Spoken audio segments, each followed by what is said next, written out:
नमस्कार दोस्तों, मैं Dhananjay Kumar smart biology class में आप तमाम विद्यार्थियों का स्वागत है। आज हम आप लोगों को सेकेंड पार्ट का जो अगला टॉपिक है वो लेके आया हूँ। उसको देखिए। पिछले वीडियो में हमने पुष्प के बारे में बता दिए थे।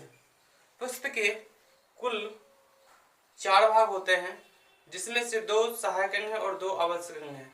आवश्यक अंग के अंतर्गत पुमंग और जयांग आते हैं। इस टॉपिक में हम आपको पुष्प का जो नर जनन संरचना है उसके बारे में बताऊंगा कि जो पुष्प के नर जनन संरचना है उनमें जो परागकण है उनका निर्माण कहाँ और किस प्रकार से होता है। आइए उसको देखते हैं। पहले हम समझते हैं कि जो पुष्प का यह नर जनन संरचना है जिसका नाम है पुमंग या पुंकेसर। यह एक पुंकेसर का चित्र है। हमने पिछले वीडियो में बताया था कि पुंकेसर को 3 भागों में बांटा गया है। फर्स्ट में आपका परागकोश, जिसको इंग्लिश में कहते हैं एंथर। दूसरा है योजी, इंग्लिश में कनेक्टिव। तीसरा है पुतंतु, इंग्लिश में फिलामेंट। अब यह जितने भी पार्ट्स हैं, इस पार्ट्स में जो परागकोश है, हम परागकोश के बारे में जानेंगे। तो समझते हैं कि परागकोश क्या है। परागकोश पुष्प के नर जनन संरचना का वह भाग है जहां पर परागकण का निर्माण होता है। यह जो परागकोश है, यदि हम इस परागकोश को आधे से काट करके देखेंगे तो इस ढंग का संरचना हमें दिखाई देगा। तो इसके बारे में अब जानते हैं कि एक परागकोश में 2 पाली होते हैं। दोनों पालियों को योजी ही जोड़ के रखता है। जो यह बीच में संरचना दिख रहा है इसका नाम है योजी, और जो लेफ्ट और राइट जो पाली है, यह 2 पाली है, यह जिसको परागकोश कहते हैं। तो याद रखिएगा कि एक परागकोश में 2 पाली होते हैं।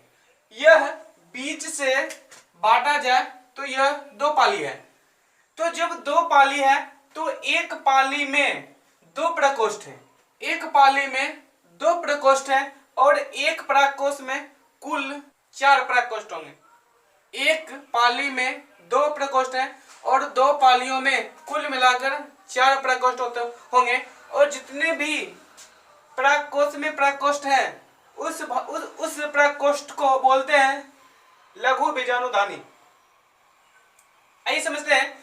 जितने भी प्रकोष्ठ हैं, एक प्रकोष्ठ में जितने भी प्रकोष्ठ हैं उसको बोलते हैं लघु बीजाणुधानी या माइक्रोस्पोरोरंजियम।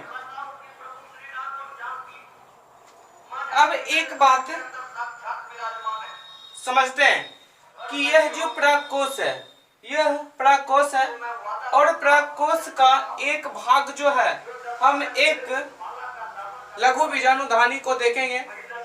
और जो परागकोश है उसमें कौन कौन सी संरचना होगी उसको देखते हैं। एक परागकोश में बहुत सारी कोशिकाएं होती हैं, जिसमें से एक कोशिका को अधोस्तरीय या इंग्लिश में हाइपोडर्मल सेल कहते हैं। अब हाइपोडर्मल सेल आकार में बड़ी होकर यह बनाती है परपशु कोशिका या इंग्लिश में आर्कीस्पोडियल सेल। अब आर्कीस्पोडियल सेल में समसूत्री कोशिका विभाजन की क्रिया होगी और यह 2 कोशिका, पहला है प्राथमिक भित्तीय कोशिका, दूसरा है प्राथमिक पूर्ण बीजाणु कोशिका। यह 2 जो सेल है, यह सेल से जो एक सेल है, एक से परागकण बनते हैं और जो दूसरा सेल है उस दूसरे सेल से जो लघु बीजाणुधानी में बहुत सारे परत होते हैं उस परत का निर्माण होता है। आइए समझते हैं। फर्स्ट में बनता है प्राथमिक भित्तीय कोशिका, इंग्लिश में प्राइमरी पेरिटल सेल। यह प्राथमिक भित्तीय कोशिका लघु बीजाणुधानी में कई स्तर बनाते हैं। वह स्तर जो परागकण है उस पराग कण को सुरक्षा और पोषण दोनों प्रदान करते हैं। आइए समझते हैं। प्राथमिक भित्तीय कोशिका से 3 स्तर का निर्माण होता है, जिसमें फर्स्ट में बाह्य स्तर एपिडीमस, दूसरा है मध्य स्तर मिडिल लेयर्स, तीसरा है टेपिटम, इंग्लिश में इसको टेपिटम ही कहते हैं। तो प्राथमिक भित्तीय कोशिका से लघु बीजाणुधानी में 3 स्तर का निर्माण होता है, जिसमें से फर्स्ट में बाह्य स्तर, दूसरा है मध्य स्तर और तीसरा है टेपिटम। यह जितने भी स्तर हैं समझते हैं कि प्राथमिक पूर्ण बीजाणु कोशिका, इसमें होता क्या है, इस सेल में समसूत्री कोशिका विभाजन की क्रिया होगी और यह बनाएगी लघु बीजाणु मात्र कोशिका। जब प्राथमिक पूर्ण बीजाणु सेल में समसूत्री कोशिका विभाजन की क्रिया होगी तो यह बनाती है लघु बीजाणु मात्री कोशिका। लघु बीजाणु मात्री कोशिका में अर्धसूत्री कोशिका विभाजन की क्रिया होगी और अर्धसूत्री कोशिका विभाजन क्रिया के बाद यह 4 परागकण का निर्माण करते हैं। इस ढंग की इसमें प्रतिक्रिया होती है। आइए समझते हैं आगे कि इस पराग कोश में 4 परागकोष्ठ है और हर परागकोष्ठ का नाम है लघु बीजाणुधानी। यदि हम एक लघु बीजाणुधानी की संरचना का अध्ययन करेंगे, जो ये परागकोश है, परागकोश के अंदर जितने भी प्रकोष्ठ होते हैं उन प्रकोष्ठ को लघु बीजाणुधानी कहते हैं। अब यदि हम सिर्फ एक लघु बीजाणुधानी का संरचना देखेंगे तो इस ढंग का स्ट्रक्चर हमें देखने को मिलेगा। आइए हम इस ड्राइंग को समझ रहे हैं कि इसमें कौन कौन से भाग हैं और इस भाग में और कौन कौन सी क्रिया होती है।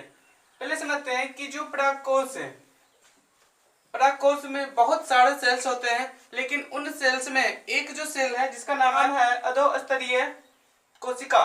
अधोस्तरीय कोशिका बड़ी होकर यह बनाती है प्रपशु कोशिका। फिर प्रपशु कोशिका में समसूत्री कोशिका विभाजन की क्रिया होती है और उसके बाद यह बनाती है 2 सेल, जिसका नाम है प्राथमिक भित्तीय कोशिका और दूसरा का नाम है प्राथमिक पुंग बीजाणु जनन कोशिका। 2 सेल हैं, इनके बारे में जानते हैं। तो फर्स्ट में बताए थे कि प्राथमिक भित्तीय कोशिका से जो लघु बीजाणुधानी है उनमें कई परत का निर्माण होता है, जिनमें से हर परत का नाम हम बता रहे हैं। तो प्राथमिक भित्तीय कोशिका से लघु बीजाणुधानी में 3 स्तर का निर्माण होता है, जिसमें से फर्स्ट में बाह्य स्तर, दूसरा है मध्य स्तर और तीसरा है टेपिटम। अब हम इसके बारे में जानते हैं। फर्स्ट में बाह्य स्तर, लघु बीजाणुधानी का सबसे बाहरी स्तर। यह एक लघु बीजाणुधानी है और इसका जो बाहरी स्तर है इसको बोलते हैं बाह्य स्तर।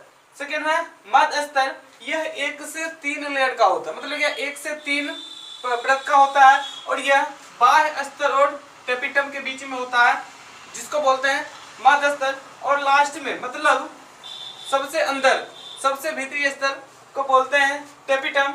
अब इसके कुछ और मध्य स्तर और टेपिटम के कुछ कार्य हैं। फर्स्ट में समझते हैं मध्य स्तर का कार्य क्या है। यह बीजाणु कोशिका को पोषण प्रदान करता है। यह है आपका बीजाणु जन कोशिका। जब यह प्राथमिक पुंग बीजाणु जनन कोशिका में प्राथमिक पुंग बीजाणु जनन कोशिका में समसूत्री कोशिका विभाजन की क्रिया होगी तो यह बनाती है लघु बीजाणु जनन कोशिका। तो इस समय जो मध्य स्तर है यह इस सेल को पोषण या भोजन प्रदान करता है। फिर है आपका कि जो टेपिटम है, इनके भी कुछ कार्य हैं। इसके कार्य को देखिए। पराग कणों के उसके विकास के समय जब यह लघु बीजाणु जनन कोशिका से जब परागकण बन जाएंगे, तो परागकण बनने के बाद या जब उसका विकास होगा, जब परागकण बनते हैं तो बनते समय उनको भोजन या पोषण उपलब्ध कराता है टेपिटम, और दूसरा है काज परागकणों के बाद चूल का निर्माण। मतलब जब परागकण बनेंगे तो उसके ऊपर दो जो स्तर होंगे, जिसको बाहरी को बाह्य स्तर, और जो उसके अंदर होंगे उसको अंतःचूल, और जो बाहर होते हैं उसको बाह्य चूल। तो जो बाह्य चूल होते हैं, जो परागकण है उसमें दो चूल होते हैं, जो ऊपर का है उसको बोलते हैं बाह्य चूल, और जो उसके अंदर है उसको बोलते हैं अंतःचूल। तो टेपिटम परागकणों के बाह्य चूल का निर्माण करते हैं। अब हम इसके बारे में बारी बारी से समझ रहे हैं कि जब परागकोश में बहुत सारी कोशिका होती है, जिसमें से एक जो सेल है उसका नाम है अधोस्तरीय कोशिका। अधोस्तरीय कोशिका बड़ी होकर परपशु कोशिका बनाती है। परपशु कोशिका में समसूत्री कोशिका विभाजन की क्रिया होगी, और वह बनाता है दो सेल, फर्स्ट में प्राथमिक भित्तीय सेल और सेकंड में प्राथमिक पुंग बीजाणु जनन सेल। इस दोनों सेल के बारे में हमने बता दिया है। अब जो आगे का टॉपिक है, हम आगे का टॉपिक समझ रहे हैं। आगे का दो टॉपिक बच गया था, उसको समझा रहे हैं। इसको देखिए, पहला है लघु बीजाणु जनन माइक्रोस्पोरोजेनेसिस। माइक्रोस्पोरोजेनेसिस क्या है उसको समझते हैं कि पुष्प के नर युग्मकों के निर्माण की प्रक्रिया को लघु बीजाणु जनन कहते हैं। जब लघु बीजाणु जनन कोशिका में अर्धसूत्री कोशिका विभाजन द्वारा जब परागकण का निर्माण होगा, तो परागकण के निर्माण होने की क्रिया को लघु बीजाणु जनन या माइक्रोस्पोरोजेनेसिस कहते हैं। अब है आगे आपका लघु बीजाणु धानी क्या है। एक परागकोश में जितने भी परागकोष्ठ होते हैं, यह एक परागकोश है। इस परागकोश में जितने भी परागकोष्ठ है, उस परागकोष्ठ को लघु बीजाणु धानी या माइक्रोस्पोरेंजियम कहते हैं। और इसमें है क्या कि इसमें ही परागकण मतलब पुष्प के नर युग्मक परागकण का निर्माण होता है। यह परागकोश है, और इस परागकोश के अंदर जो लघु बीजाणु धानी है, इसमें ही जो परागकण है उन परागकण का निर्माण होता है। और जो आगे का टॉपिक है परागकण क्या है, पॉलिमिगेन क्या है। जब लघु बीजाणु के चारों ओर भित्ति बन जाती है तो उसे परागकण कहते हैं। जब यह बीच में केंद्रक है और इसके चारों ओर जब भित्ति बन जाए तो उसको बोलते हैं परागकण। अब परागकण की जो स्ट्रक्चर है उसको देखते हैं कि परागकण का स्ट्रक्चर क्या है। तो याद रखिएगा कि परागकण में दो स्तर होते हैं, जिसमें फर्स्ट जो है उसको बोलते हैं बाह्य चोल। बाहर का जो आवरण है उसको बोलते हैं बाह्य चोल। वह स्पोरोपोलियलिन का बना होता है। जो परागकण है, परागकण के बाह्य चोल स्पोरोपोलियलिन का बना होता है। इसे कोई भी एंजाइम नष्ट नहीं कर सकता है। अत्यधिक ताप होगा तब पर भी, अम्ल होगा तब पर भी, क्षार होगा तब पर भी इसको मतलब नष्ट या निष्क्रिय नहीं कर सकता है। दूसरा है टॉपिक कि इसका जैविक अपघटन नहीं होता। यदि हम इसको हजारों वर्ष फेंक दे कहीं पर भी, तब पर भी इसका जैविक अपघटन संभव नहीं है, इसलिए कि यह स्पोरोपोलियलिन का बना होता है। अब इसके अंदर एक परत है जिसका नाम है अंतःचोल, जो पैक्टोसेलुलोज का बना हुआ। बाह्य चोल जो परागकण है, परागकण का अंतःचोल पैक्टोसेलुलोज का बना होता है। और इसमें होता क्या है समझिए कि इसके अंदर एक केंद्रक होता है। यह केंद्रक विभाजित होकर दो केंद्रक बना लेती है, एक बड़ा केंद्रक और एक छोटा केंद्रक। बड़ा केंद्रक को बोलते हैं वर्धी केंद्रक,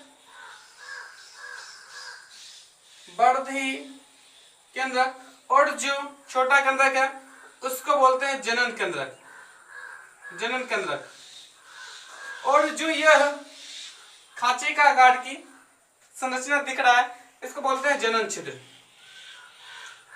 जनन छिद्र होता क्या है कि अंतःचूल के अंदर जो एक न्यूक्लियस था वह डिवाइड होकर दो न्यूक्लियस बना लेता है, एक बड़ा और एक छोटा।